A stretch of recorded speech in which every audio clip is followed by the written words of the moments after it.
ఇవాళ టాపిక్ వచ్చేసి stock. So, stock యొక్క డేటా స్ట్రక్చర్ అంటే ఏంటి? దాంట్లో insertion and insertion, deletion operations అనేది ఎలా పెర్ఫార్మ్ చేయాలి? అండ్ బేసిక్ ఆపరేషన్స్ ఏంటి మనకి స్టాక్‌లో? అప్లికేషన్స్ ఏంటి స్టాక్ అనేది చూద్దాము. సో, స్టార్టింగ్ విత్ స్టాక్ యొక్క డెఫినిషన్ చూద్దాము. సో, ఇక్కడ స్టాక్ అనేది ఒక linear data structure. So, linear data structure అంటే ఏంటి మనకి? డేటా అనేది ఒక సీక్వెన్షియల్ ఆర్డర్. సో, లీనియర్ ఆర్డర్‌లో అరేంజ్ అయ్యేదాన్ని మనము లీనియర్ డేటా స్ట్రక్చర్ అని అంటాము. సో, మనం ఆల్రెడీ ప్రీవియస్ క్లాసెస్‌లో అరే లిస్ట్, లింక్డ్ లిస్ట్ చూసాము. సో, ఇవి కూడా one of the linear data స్ట్రక్చర్సే. సో, ఇవాళ స్టాక్ గురించి చూస్తున్నాము. సో, స్టాక్ అనేది ఒక ఆర్డర్‌ని ఫాలో అవుతది. ఏం ఆర్డర్ అది? LIFO అంటే last in first out or first in last out అనే ఆర్డర్‌ని ఇది ఫాలో అవుతుంది. సో, ఇక్కడ చూసుకుంటే మనకి స్టాక్ అనేది ఒక కంటైనర్ లాగా మనకి కనిపిస్తుంది. ఒక కంటైనర్. సో, ఒక ఎండ్ అనేది మనకి ఓపెన్ ఉంది.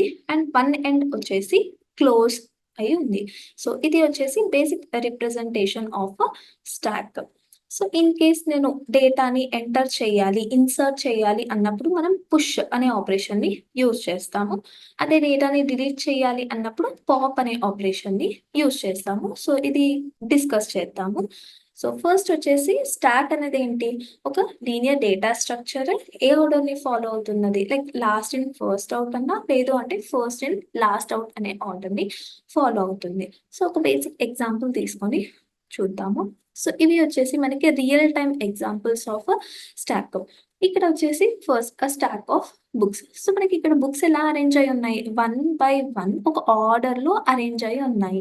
అంటే నేను ఇన్ కేస్ ఇంకొక బుక్‌ని యాడ్ చేయాలి అన్నప్పుడు ఆల్రెడీ టాప్ స్టార్టింగ్ ఏదైతే బుక్ ఉంటుందో దాని పైన నేను యాడ్ చేయడానికి వీలుంటుంది నాకు.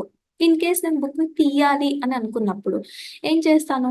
వన్ బై వన్ ఒక్కొక్క బుక్‌ని తీస్తూ ఉంటాను. అవునా? అంటే only from one end insertion possible అవుతుంది. అండ్ ఆల్సో డిలీషన్ కూడా ఫ్రమ్ సేమ్ ఎండే మనము పెర్ఫార్మ్ చేస్తున్నాము. అది ఇక్కడ కూడా pile of plates. So, plates కూడా మనకి ఎలా అరేంజ్ అయ్యి ఉన్నాయి? వన్ బై వన్ అరేంజ్ అయ్యి ఉన్నాయి. అంటే నేను ఇంకొక ప్లేట్ యాడ్ చేయాలి అన్నా ఫ్రమ్ టాప్ ఏదైతే ప్లేట్ ఉంటుందో దాని పైనే పెట్టాలి. ఇన్ కేస్ నేను డిలీట్ చేయాలి అన్నా టాప్‌లో ఏదైతే ఉంటుందో ఆ ప్లేట్‌నే నేను డిలీట్ చేయాలి. సో, ఇది కూడా ఒక టైప్ ఆఫ్ స్టాక్ రిప్రజెంటేషనే. And stack of DVD or CD. So, ఈ సీడీస్ అన్ని మనకి ఎలా అరేంజ్ అయ్యి ఉన్నాయి? వన్ బై వన్ ఆర్డర్‌లో అరేంజ్ అయ్యి ఉన్నాయి. సో, సీడీని ఇన్సర్ట్ చేయాలి అన్నా, డిలీట్ చేయాలి లైక్ రిమూవ్ చేయాలి అన్నా నేను from the top of the ఏదైతే ఉంటుందో సీడీ దాని నుండి నేను ఆపరేషన్స్ పెర్ఫార్మ్ చేయగలుగుతాను. అంటే only from one end. From down possible అవ్వదు మనకి. ఓన్లీ ఫ్రమ్ వన్ ఎండే పాసిబుల్ అవుతుంది. సో, ఇందాక మనం డయాగ్రామ్ ఏదైతే చూసామో సో, ఈ సినారియోకి అవి బెస్ట్ ఎగ్జాంపుల్స్. సో, ఇక్కడొచ్చేసి మనకి స్టాక్‌లో ఒక ఎగ్జాంపుల్ తీసుకొని చూద్దాము. ఇది వచ్చేసి ఒక ఎగ్జాంపుల్ లాగా ఒక స్టాక్ అనేది తీసుకున్నాము. సో, ఇది వచ్చేసి మన స్టాక్. సో, ఇక్కడ మనం చూసుకుంటే వన్ సైడ్ అనేది ఓపెన్‌గా ఉంది. అండ్ వన్ సైడ్ అనేది క్లోజ్‌గా ఉంది. సో, ఇక్కడ ఆల్‌వేస్ స్టాక్‌లో మనకి ఎప్పుడూ ఒక పాయింటర్ అనేది బై డిఫాల్ట్ ఉంటుంది. సో, పాయింటర్ ప్రెజెంట్ పొజిషన్‌ని పాయింట్ చేస్తది. అంటే ఇప్పుడు మనకి ఈ స్టాక్‌లో డేటా అనేటివి ఏవి ప్రెజెంట్ అయ్యి లేవు. అంటే ఇప్పుడు మన top position by default some -1 అనే పొజిషన్‌లో ఉంది. అంటే సమ్‌వేర్ ఇక్కడ అని అనుకుందాం. ఇప్పుడు నేను సమ్ డేటా 2, 5, 1, 4 ఈ డేటాని స్టాక్‌లో ఇన్సర్ట్ చేయాలి అని అనుకుంటున్నాను. సో, ఫస్ట్ ఏ డేటాని నేను ఇన్సర్ట్ చేయాలి? 2 ఏదైతే ఉందో దీన్ని నేను ఇన్సర్ట్ చేయాలి. అంటే ఫస్ట్ మనకి ఇన్సర్ట్ అంటే ఇప్పుడు ఏం జరుగుతుంది నాకు ఫస్ట్ ఇన్సర్ట్ ఆపరేషన్ అనేది జరుగుతుంది. ఆల్రెడీ టాప్ అనేది -1 పొజిషన్‌లో ఉంది. అంటే ఇప్పుడు నేను ఒక డేటాని ఇన్సర్ట్ చేస్తున్నాను. అంటే ఇంక్రిమెంట్ అవుతుంది. సో, ఇప్పుడు నాకు టాప్ వాల్యూ అనేది 1 వాల్యూతోని ఇంక్రిమెంట్ అవుతుంది. అంటే ఇప్పుడు నాకు టాప్ దేన్ని పాయింట్ చేస్తుంది? 0ని పాయింట్ చేస్తుంది. సో, ఇప్పుడు నేను 2ని ఇన్సర్ట్ చేస్తాను. నెక్స్ట్ ఏ డేటాని ఇన్సర్ట్ చేస్తాము? 5ని ఇన్సర్ట్ చేస్తాము. అంటే ఇక్కడ మనకి ఇన్సర్షన్ ఆపరేషన్ అనేది జరుగుతుంది. అంటే నాకు టాప్ అనేది ఇప్పుడు ఇంక్రిమెంట్ అవ్వాలి. అంటే ఇంక్రిమెంట్ బై 1. సో, ఇక్కడ 5 అనేది మనము ఇన్సర్ట్ చేస్తాము. నెక్స్ట్ మనకి ఏ డేటా అనేది ఇన్సర్ట్ అవ్వాలి? 1 అనే డేటా ఇన్సర్ట్ అవ్వాలి. అంటే ఇప్పుడు నాకు ఇంక్రిమెంట్ అవునా? ఇంక్రిమెంట్ అవ్వాలి. అంటే టాప్ వచ్చేసి 2కి ఇంక్రిమెంట్ అవుతుంది. అండ్ ఆల్సో డేటాని ఇన్సర్ట్ చేశాము. నెక్స్ట్ వచ్చేసి నాకు 4 డేటా ఇన్సర్ట్ చేయాలి. సో, ఇక్కడ టాప్ మళ్ళీ మనకి ఇంక్రిమెంట్ అవుతుంది. అంటే ఇన్సర్ట్ ఆపరేషన్ అనేది అవుతుంది. సో, 3 అండ్ వచ్చేసి 4 అంటే ఇవి ఎలా అంటే ఇండెక్సెస్. సో, ఇక్కడ మనకి స్టాక్ సైజ్ ఎంత 1, 4 సైజ్ వచ్చేసి 4 అండ్ మన ఇండెక్సెస్ ఎక్కడి నుండి స్టార్ట్ అవుతున్నాయి 0, 1, 2, 3 సో, ఎప్పుడైనా ఇది ఇన్సర్ట్ ఆపరేషన్.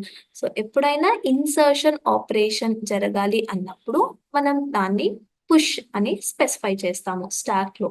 అంటే పుష్ అంటే మీనింగ్ ఏంటి? స్టాక్‌లోకి ఏదో డేటాని ఎంటర్ చేయాలి. సో, రిప్రజెంటేషన్ అనేది ఇలా ఉంటుంది. అండ్ డేటాని మనము ఇలా రిప్రజెంట్ చేస్తాము. అంటే push 2, push 5, push 1 and next push 4. So, ఇలా మనము రిప్రజెంట్ అనేది చేస్తాము. అండ్ నెక్స్ట్ వచ్చేసి డిలీషన్ ఆపరేషన్ పెర్ఫార్మ్ చేయాలి అని అనుకుందాం. డిలీషన్ ఆపరేషన్‌ని మనము స్టాక్‌లో పాప్ అని రిప్రజెంట్ చేస్తాము. So, pop. So, pop meaning ఏంటి మనకి? టాప్ ఆఫ్ ద స్టాక్ ఏదైతే ఉంటుందో ఆల్రెడీ మనం చూసాము. ఆర్డర్ ఏంటి? First in, last out or last in, first out ఆర్డర్‌ని ఫాలో అవుతుంది స్టాక్. అంటే మనం ఇక్కడ రిమూవ్ చేయాల్సిన ఎలిమెంట్‌ని స్పెసిఫై చేయలేము. సో, ఇక్కడ టాప్ ఆఫ్ ద స్టాక్ ఏదైతే ఉంటుందో దాన్ని మనము డిలీట్ చేస్తాము. సో, ఇన్ కేస్ నేను పాప్ అని అంటున్నాను. నా టాప్‌లో ఎవరున్నారు? 4 అనేది ఉంది. సో, 4ని మనము డిలీట్ చేసినట్టు. పాప్ ఆపరేషన్ అనేది పెర్ఫార్మ్ చేసినట్టు. అంటే ఇక్కడ మనకేమవుతుంది? ఆల్రెడీ టాప్ అనేది 3ని పాయింట్ చేస్తుంది. ఇప్పుడు దేన్ని పాయింట్ చేస్తుంది మనకి? 2ని పాయింట్ చేస్తుంది. అంటే అక్కడ ఏమవుతుంది? డిలీషన్ ఆపరేషన్‌లో మనకి టాప్ అనేది మైనస్ అవుతుంది. సో, మన స్టాక్ అనేది ఇప్పుడు ఇలా ఉంటుంది. అండ్ నెక్స్ట్ టాప్ ఇప్పుడు ఎవరిని పాయింట్ చేస్తుంది? 2ని పాయింట్ చేస్తుంది.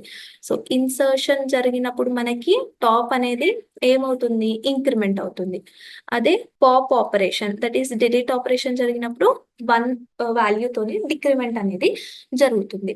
సో, పుష్ అనేది ఇన్సర్షన్‌కి, పాప్ అనేది డిలీషన్‌కి. అండ్ 1 మోర్ కూడా ఉంది. అదొచ్చేసి సో, పీక్ గురించి మాట్లాడుకుంటే పీక్ అనేది మనకి టాప్ ఆఫ్ ద స్టాక్ ఏదైతే ఉంటుందో దాంతోనే డీల్ చేస్తుంది. బట్ వితౌట్ డిలీషన్ అంటే స్టాక్‌లో స్టార్టింగ్ టాప్‌లో ఏదైతే డేటా ఉంటుందో దాన్ని రిటర్న్ చేస్తుంది.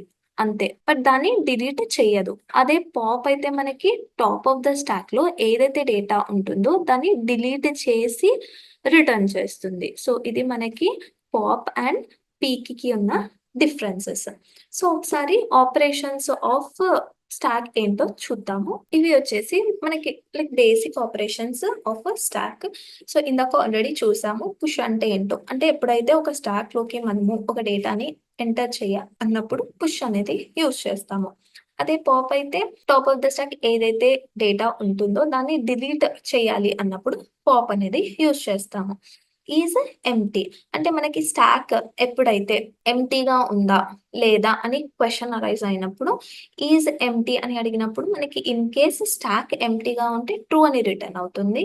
లేదు స్టాక్ అనేది ఎంప్టీగా లేదు అంటే మనకి ఫాల్స్ అనేది రిటర్న్ అవుతుంది. అంటే దీని రిటర్న్ టైప్ వచ్చేసి మనకి బూలియన్ ఉంటుంది.